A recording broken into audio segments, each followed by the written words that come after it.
Good morning, Year 12 students. Welcome to University of Canterbury.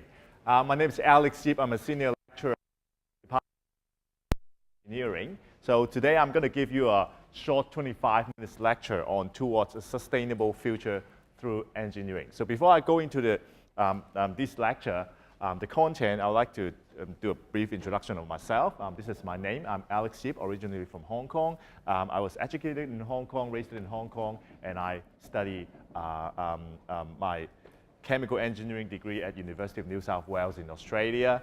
I got my bachelor degree there, so that's the logo of University of New South Wales.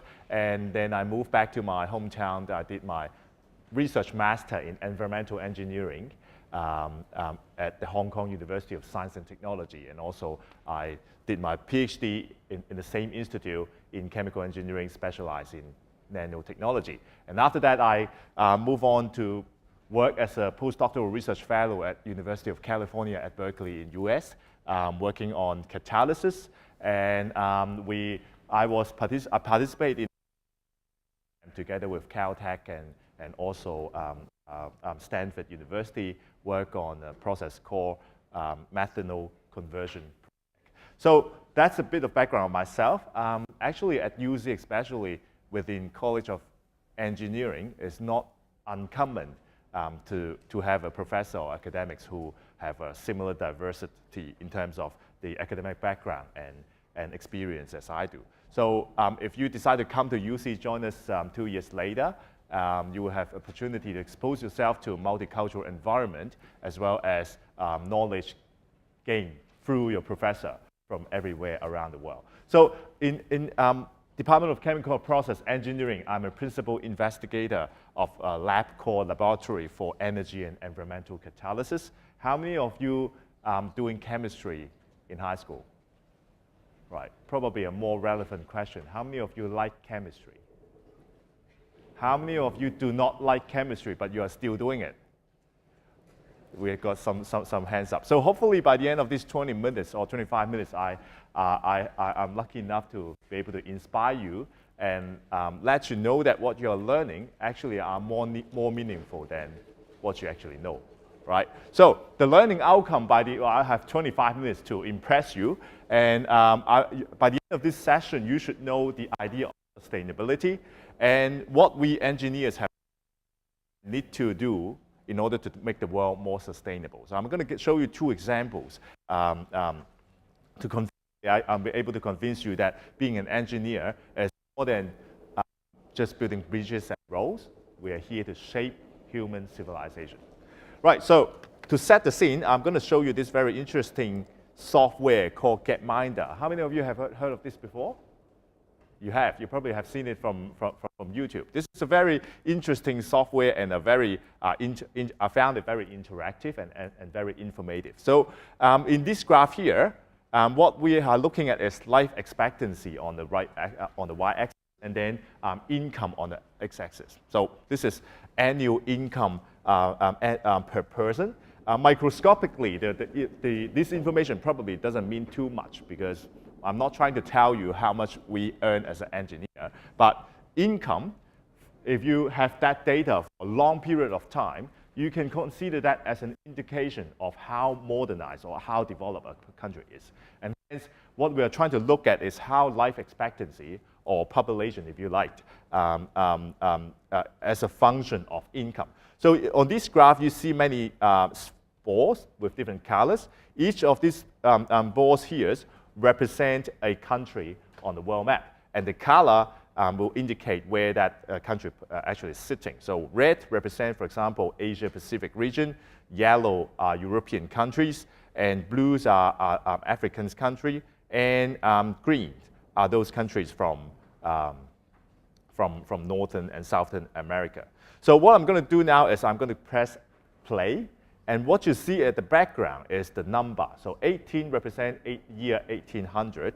And then as I press start, you can see that as time goes, there's some changing in terms of the pattern. So all the balls will jump up and down a bit. And you can see that in early 1800, the life expectancy is ranging from 20 to 40 years old. because of a lack of medical support, and also for various reasons. People, if you're lucky, you probably live a good life for 40 years, and that's all you have. So what would you expect when we come closer to the modern time? You probably expect all these balls here will slowly move from left bottom corner to the right corner up here, right? So that indicating the life expectancy is a strong function of income. Remember earlier I said that income is an indication of how modernized the country is. So therefore, what I'm going to show you is, I can actually turn this clock faster. And you can see that slowly all these data is emerging towards the of this graph here. And that indicating the life expectancy actually increases.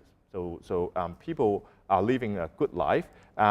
We probably can find as New Zealand somewhere on the graph here. And one thing I forgot to mention, the size of that spores represent the population of that particular country. So you probably will expect countries like China and India, they will emerge to be a very big sphere. And let's move on to see what happened.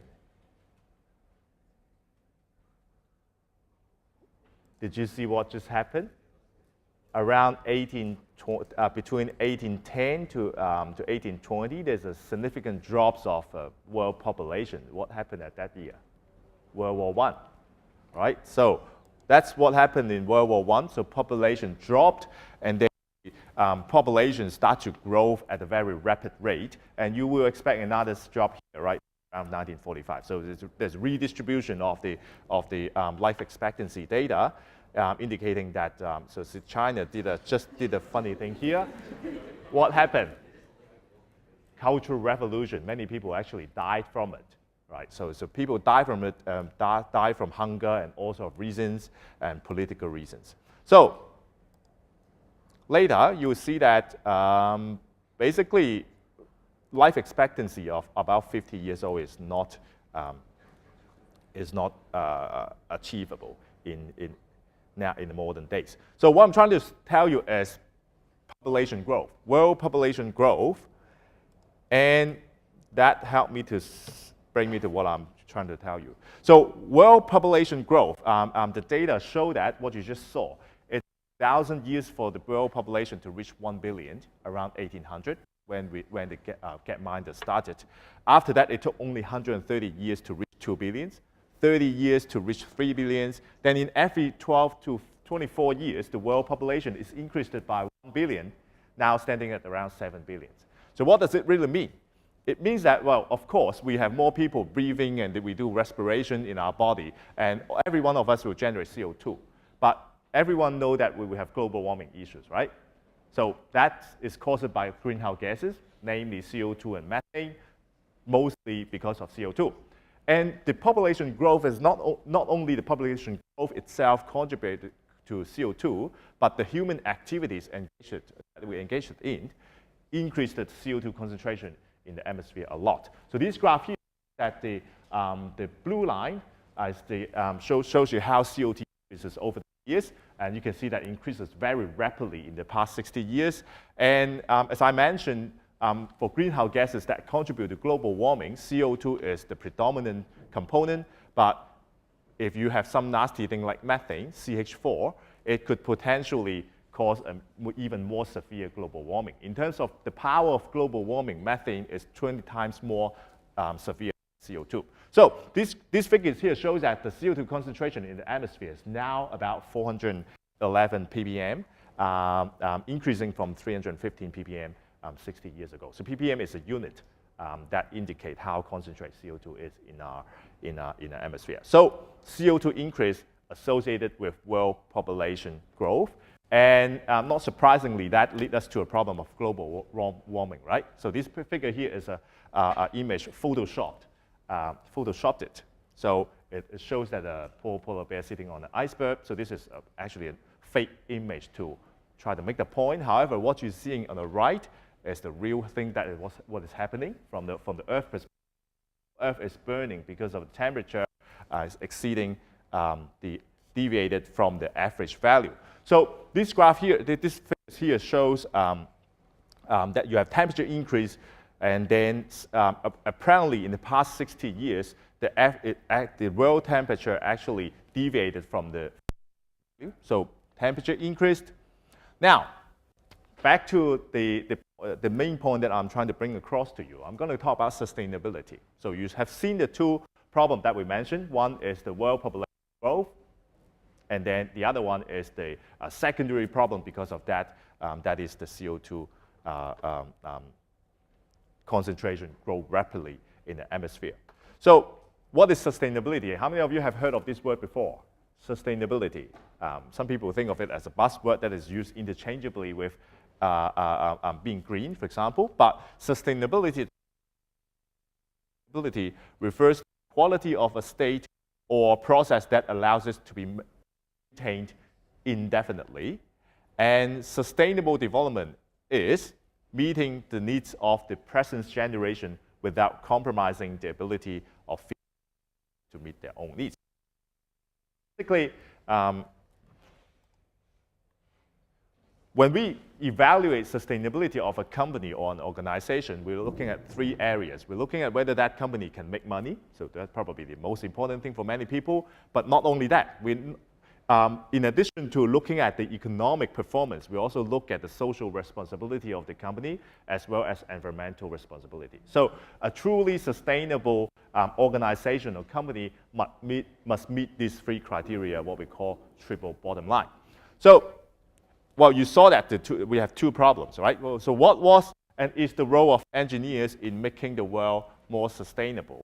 For world population growth, you need to have enough food to feed the population. For CO2 in the atmosphere, we need to solve the global warming issue. Now, the solution to hunger food shortage problem, and in the Gapminder data analysis you saw previously, there was a significant growth in world population after First World War. And at that time, there was a huge demand for fertilizer to grow the world's food. So you probably have heard of this name before, Le Chatelier. So a French chemist that defined equilibrium reaction. Many of you have raised your hand to indicate that you learned some chemistry in high school. So these gentlemen here figure out that you can actually reverse ammonia decomposition. So ammonia, NH3, can be decomposed to nitrogen and hydrogen, but he reckoned conditions you can actually shift the equilibrium backward, and therefore you're able to synthesize ammonia to nitrogen and hydrogen. So why is it important? Ammonia is a very important chemical to us because you can further process it to make new nitrate fertilizers, and hence to make sure we have enough yield of crops to feed our large population in the world. So when we get ammonia, ammonia can be synthesized before he discovered the reversibility of that reactions. Ammonia usually was extracted from coal gas. But because of the rapid growth of population, the supply of ammonia from the coal gas wasn't enough. So therefore, these chemical reactions become very important. But in order to make ammonia from nitrogen and hydrogen, you have to run your reaction at a very harsh conditions. For example, it has to be done at a pressure probably around 300 to 400 bar. That means 300 to 400 more higher pressure than the atmospheric pressure, and also at a temperature ranging from 150 to 300 degrees C. So back in those days, after Second World War, the engineering wasn't that advanced. So there wasn't any equipment that can sustain under that harsh condition. And now, this, to solve the problem, the two gentlemen named Fritz Haber and Karl Bosch came into the picture. So Fritz Haber was arguably one of the greatest chemists or chemical engineer in human history. So what Fritz Haber did was he developed a very, very good catalyst that is able to catalyze the reaction that we just saw and able to make ammonia. So the reaction is called ammonia synthesis. But still, he could not solve the problem of scaling the process up, because you can do the reaction in a chemistry lab. It's good, but it cannot actually produce enough nitrate fertilizer for increasing the crop yields. So what he did was he teamed up with a chemist and a chemical engineer called Karl Bosch. Both of them they are German, and Bosch developed a very fancy, sophisticated reactor that can sustain at harsh conditions, and therefore make the process called Haber-Bosch process feasible. And we know that, we learned it from history, the first commercial plant was operating in September 1913, before the Second World War, but around the time of First World War, giving 10 tons of ammonia per day. Today's worldwide production is over 160 million metric tons per year. So this is a very good story of how chemists and chemical engineers work together in order to make the world more sustainable. And indeed, Fritz Haber has lived a controversial life. If you're interested, you go to Google him and you see his story. So he was also a same inventor of mustard gas that kills many people during Second World War. Right, so this is Haber-Bosch process. It arguably the greatest discovery in chemistry and engineering in the last 100 years.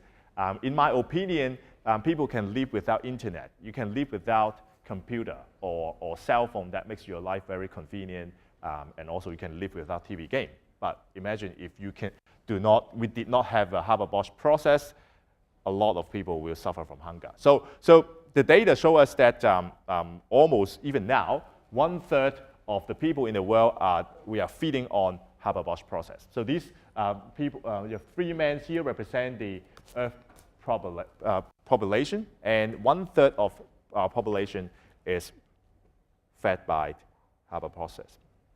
Okay, so that was the first problem. And so how do we solve the second problem? We have CO2 generated, and chemical engineers, we are developing technologies to capture CO2. This is probably an exaggerated image of how we can achieve that. But in industry, what we do is instead of releasing the CO2 back to the atmosphere,